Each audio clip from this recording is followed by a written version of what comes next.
Man was killed after saving his wife from a dog attack. Yeah, I said it right. A man was killed after saving his wife from a dog attack. So let's jump right over in that and see what it's talking about. We begin with a breaking story tonight of a Memphis man sacrificing his own life to protect his wife from a vicious dog attack. Good evening and thank you for joining us for the news at 6. I'm Stephanie Skurlock. And I'm Greg Hurst. Quite the unselfish act. The woman is recovering after the attack in Parkway Village this morning. WRG's Harrison Klopp joins us now live. And Harrison, what can you tell us? Greg, Stephanie, good evening. This all happened at this Parkway Village home right behind me. An MPD responded to a call from Sharon Williams just before 11 a.m. about aggressive dogs in the neighborhood. When police arrived, they found Sharon in the front yard and her husband, Robert Williams, in the backyard. As a neighbor told me just minutes ago that 2 stray pit bulls that roam this Parkway Village neighborhood all the time were attacking Robert in his own backyard of his house. Officers shot and killed both dogs on the scene.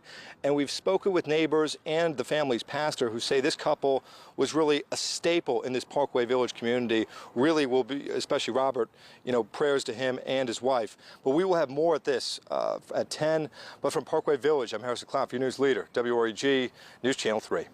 Now, this is a short video. We got one more to watch that's about this. But I just did a video the other day. Go look at the live stream. I don't know if it's broken down yet, but of a woman who a dog was a pit bull. Yes, a pit bull was in the apartment. And for some reason, it mauled her to death and ripped off her whole arm and inside. It was crazy.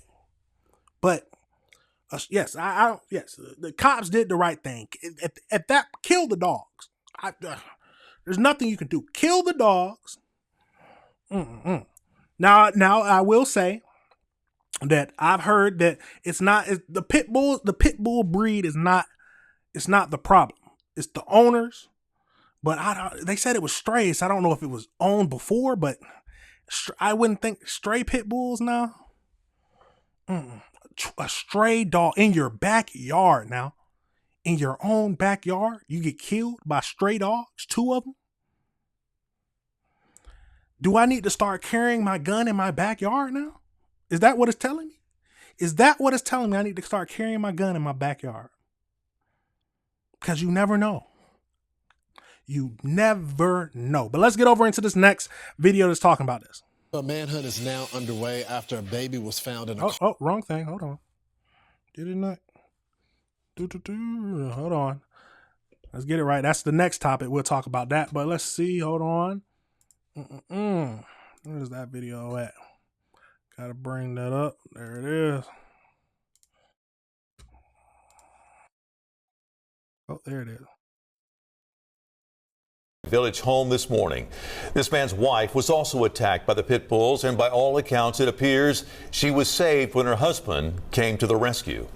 Hello, I'm Greg Hurst. Hi, I'm Stephanie Skurlock. WREG's Harrison Klopp spoke with the family's neighbor and pastor about what happened.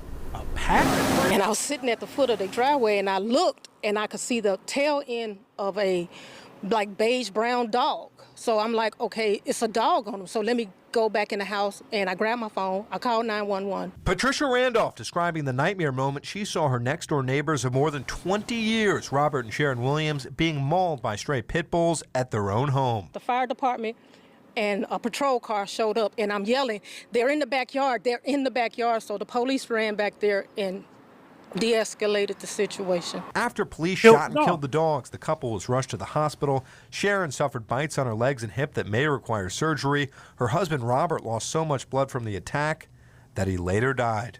Nobody should have to go through that. No, it shouldn't. Nobody should have to go through that. At Ridgeway Baptist Church, just minutes away from Robert and Sharon's house, Senior Pastor Mark LaRue reflects on the couple. They were staples on the church praise team.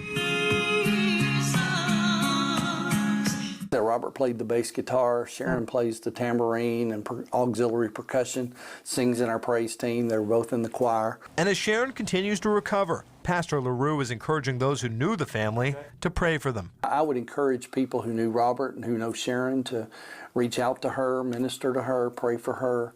and just know that that Robert is in the arms of the Lord tonight, and we're grateful for that. The family's neighbor says the dog's owners should be held responsible. It's not fair to the rest of the neighborhood that you're a bad owner. So it wasn't a Now stray? somebody has lost their life because you being negligent. And you can tell they belong to somebody. They didn't have a collar, but they were well fed. From Parkway Village, I'm Harrison Clown for your news leader, WREG. I don't know if we can say that. I don't know if we can say that they had an owner because they're well fed. At least that's not my thinking. Tell me if I'm wrong now. I don't know if we can just say that, oh yeah, they had an owner because they were well fed. But absolutely crazy. Yeah, the dogs had to be put down. It's as simple as that. There's no ifs, ands, or buts about it. That's over with. They had to be put down. There's nothing you can say about it. I would have, if a dog came into my house, put him down myself if I got to. I'm in Chicago. The city pound is filled with cans. People do not fix it. Yep. Hey. See, it is a cold world.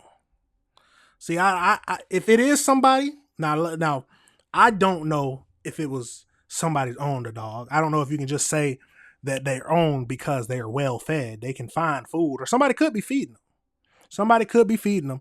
But yeah, if somebody does own the dogs, you gotta charge them with murder. Just like after you kill the dogs, you gotta charge them with murder. Those are the only things that make sense to me. The only thing that makes sense to me. Now, like I said, tell me your thoughts. Tell me your thoughts on that situation. Do we need to start carrying our guns in our backyards? Is it getting that bad with stray dogs? I see a few stray dogs around the neighborhood, but you got to be careful, y'all, because you can't just go up and try to pet a stray dog. Because you get bit, now you got to go to the hospital. You have to, because there's so much bacteria and things that happen. Nah, you gotta go. You don't know what the dog has, if it has the shots, rabies. No. You gotta go to the hospital. And if the dog bites me, I'm a person who likes to carry my firearm because I'm allowed to. You never know what happened. If a dog attacks me and tries to bite me, I'm putting the dog down. I don't care who dog it is. If there's no one around and the dog attacks me, the dog is getting put down. It's as simple as that. The dog is getting put down right then and there. Because I'm not trying to risk me ending up like this man. Pray for him like always. We got to pray for him, his wife, because his wife is going to have to go through surgery and deal with this. We got to pray for the family, pray for the community. Any of the things that we talked about. Make sure, I didn't mention that, but this should be common sense. We pray for the families of good people. We pray for good people. If they were good people when something happened, we pray for them. I mean, we have to. God. All right, everybody, remember this is AC Reviews the Word. Remember to like and subscribe.